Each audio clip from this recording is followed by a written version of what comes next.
E aí, beleza? Salve, salve! Fim de papo, acabou o Mundial. E, obviamente, não vou ser hipócrita e dizer que estou feliz, satisfeito, rindo de orelha a orelha por causa do resultado final que a gente acabou de assistir entre Fluminense e Manchester City.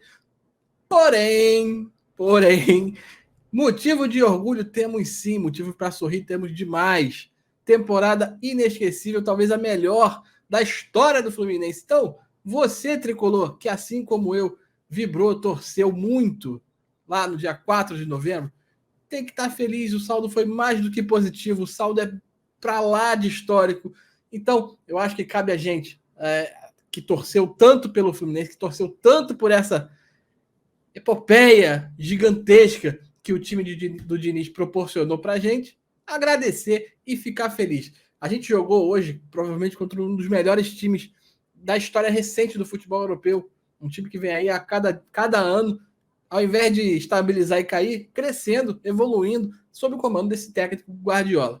Mas olha só, antes que você fale, tá aí, é choro de perdedor, não é choro de perdedor, não. Ao contrário de muita gente, e aí é o que eu bato bastante, eu odeio comentarista de resultado. E não é isso que eu pretendo fazer, não é isso que eu gosto de fazer. Então, pensando friamente aqui, 4-0 é o placar que mostra o que foi o jogo? Talvez mostre a diferença do futebol, do poderio econômico do futebol europeu para o futebol sul-americano. Mas vale lembrar que o jogo começou 1-0 para os caras. Isso já muda completamente. Foi um momento infeliz ali do Marcelo, foi um momento ali que não adianta a gente ficar lamentando, que provavelmente mais à frente eles iriam acabar revertendo. Mas se já começar o jogo perdendo de 1-0, acaba com qualquer tipo de possibilidade de você segurar e tentar jogar. Mesmo assim, no primeiro tempo, o Fluminense conseguiu jogar. Teve um momento até que foi melhor do que o City. Na hora que acabou a perna, na hora que acabou o fôlego, na hora que notou-se que o gás acabou, aí a coisa realmente complicou e desandou de vez. Mas olha só, vou te falar o seguinte: que fica de lição desse resultado, eu acho que não é nem para o Fluminense em si, eu acho que é para o futebol brasileiro especificamente.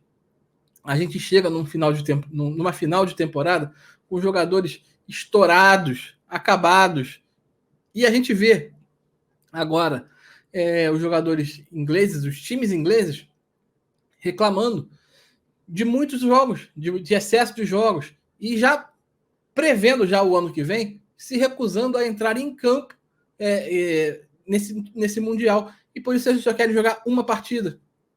Os caras estão errados? É óbvio que não, estão mais do que certo, porque não existe corpo, não existe quem aguente. E olha que nós estamos falando de um futebol europeu, onde você pode trocar o time de uma forma muito mais tranquila, porque lá tem dinheiro, eles conseguem fazer isso. Enquanto aqui o futebol brasileiro continua com essa tortura para os atletas, 70 jogos por ano. Gente, isso não existe. Não tem máquina que suporte um sufoco desse. Então é preciso sim que haja, que repense. Primeiro o calendário. Eu acho que o futebol brasileiro querer ser excêntrico e continuar mantendo esse esquema de janeiro a dezembro já é errado. O futebol inteiro, no mundo todo, roda do meio do ano até o final da temporada, na outra metade do ano. Então, por que a gente está aqui? A gente sabe por quê. Por causa da temporada da TV, principalmente da TV Globo, que sempre impôs que a gente seguisse o calendário anual ao invés da temporada esportiva, como acontece no mundo todo. Perde futebol brasileiro, perde torcedor, perde a gente, porque a gente, nesse momento, por exemplo, o Fluminense está em final de temporada e os caras lá estavam no meio de temporada, no auge. É óbvio que tecnicamente eles já são superiores, financeiramente nem se discute, mas enfim, vida passada, vida que segue. E o Flusão tem motivo, sim, como eu já falei, para estar tá orgulhoso, vibrando, sim. Eu vou sair daqui e vou comemorar, sim, a temporada maravilhosa. Um time que se impôs. E principalmente, e aí, muita gente vai me questionar: porra, 4-0 você vai comemorar? Vou comemorar não o resultado, mas assim, a forma como a gente joga. A gente vê um Fernando Diniz, pelo menos, plantando uma semente de algo que pode significar uma redenção, pelo menos uma reação diante de uma supremacia europeia que está atropelando o futebol sul-americano nesses últimos tempos.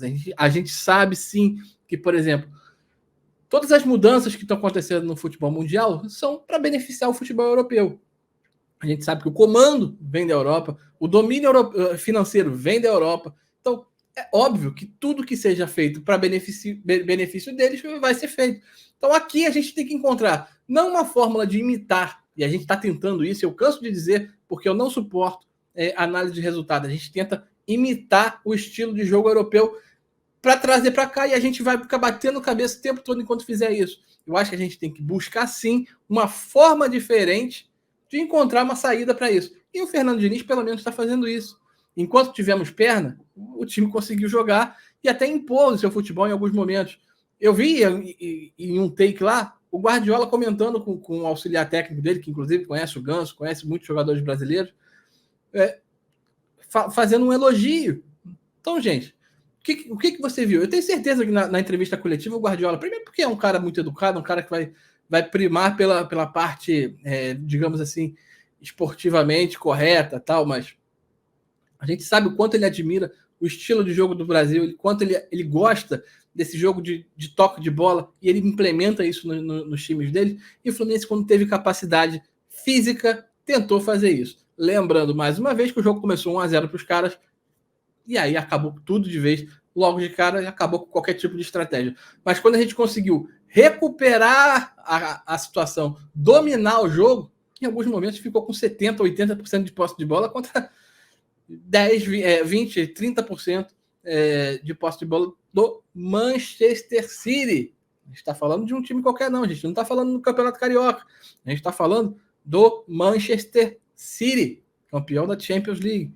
Ou seja, com um poderio incrível. Você viu aí que saiu um, entrou o Kovacic, saiu o outro, entrou o menino lá, que é o Bob, que é considerado uma das maiores promessas do futebol europeu dos últimos anos. Então, gente, eu acho que o Tricolor tem sim motivo de estar orgulhoso. E eu vi o flash lá das Laranjeiras, galera comemorando. Tem que ser assim, tem que ser assim. Se possível, eu acho que tem que ir para o aeroporto para receber esses caras, porque eles entraram para a história do futebol do Tricolor, entraram sim, fizeram o melhor, fizeram tudo que estava ao nosso alcance, e a gente tem que entender que temos uma semente, temos uma proposta de jogo diferente, uma possibilidade de buscar uma alternativa para combater o futebol europeu. A única preocupação que eu tenho é do que vai acontecer daqui para frente com esse time do Fluminense. Primeiro, lamentar, porque a gente vai perder, certamente, André e Nino, pelo menos.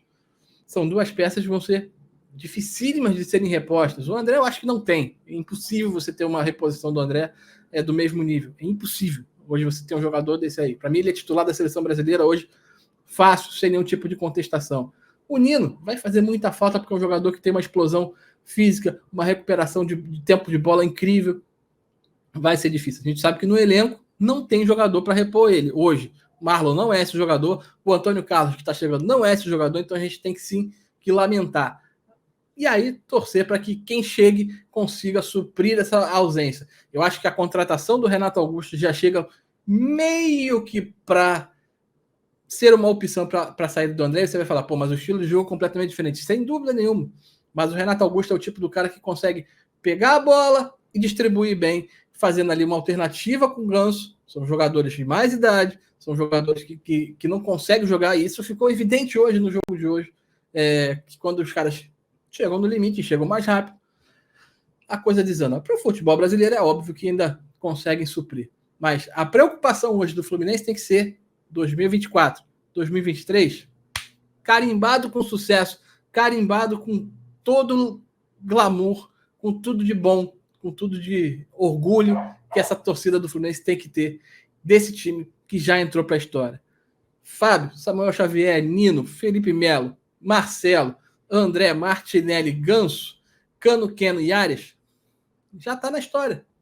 Já é um elenco que a gente tem que se orgulhar. Já tem que ter batido no peito, entrou, ó, tá aí. Essa escalação vai ter que ser decorada por muitos tricolores. E, de alento, olhando para frente, a gente vê John Kennedy. Que personalidade tem esse menino. Tomara que a gente tenha a capacidade de aguentar um pouquinho mais ele aqui. Que ele não parta logo depois da primeira proposta que chegue do futebol russo, do futebol ucraniano, para encarar um futebol desse nível. É um jogador que tem capacidade, sim, de ser jogador de seleção brasileira, um jogador que tem personalidade e principalmente estrela. Um Alexander, que tem potencial gigante para crescer.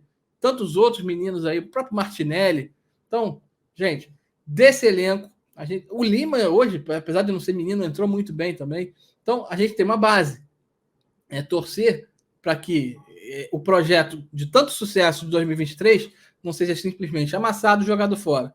Tem que pensar assim, diferente do que foi feito em 2012, que quando sim a gente conseguiu ter um grande resultado, ter um grande elenco, amassamos e jogamos fora toda. E tivemos anos tão difíceis logo depois. Eu acho que a lição ficou de 2012. Agora é a hora da gente perder peças, que vamos perder, e pensar assim, olhando para frente, o que vai acontecer? Reposição tem que ter, mas a base tem que ser mantida. Se a diretoria do Fluminense tiver um pouquinho de consciência, vai manter John Arias, pelo menos por um bom tempo, que hoje é disparado o melhor jogador desse grupo, ao lado do André, para mim. Não pode sair de jeito nenhum, tem que ser feito um esforço. John Kennedy tem que ser feito um esforço para ele ficar assim. Primeiro, como eu já falei, tem estrela, tem identificação com a torcida, tem uma trilha gigante para seguir e conseguir ficar mais um tempinho. A gente lamenta, sim, essa porcaria de país que a gente vive, que não tem condição de segurar essas estrelas por aqui. Mas, gente, aqui é só orgulho. Você, que está querendo zoar, eu quero que você me zoe todo ano desse jeito. Todo ano eu gostaria de ser zoado desse jeito, disputando o final do Campeonato Mundial. Enquanto tem uns aí que investem milhões e não conseguiram nada. Tricampeão carioca, só tem um time que pode alcançar esse título. E é o Fluminense Futebol Clube. Aturem, porque 2023 foi o ano tricolor, foi o ano de festa pra gente. Vocês vão ter que nos engolir, como dizia Mário Jorge Lobo Zagallo, enquanto treinador. Tá beleza? Beijo para vocês. Muitíssimo obrigado, Fernando Diniz. Muitíssimo obrigado a todos os jogadores do Flusão. E para você que me acompanha aqui, dando moral e dando sempre aquele like e participando do canal. Prometo que vou voltar com mais assiduidade, tá? Pelo menos vou me esforçar para isso. Valeu, até a próxima. Tchau, tchau.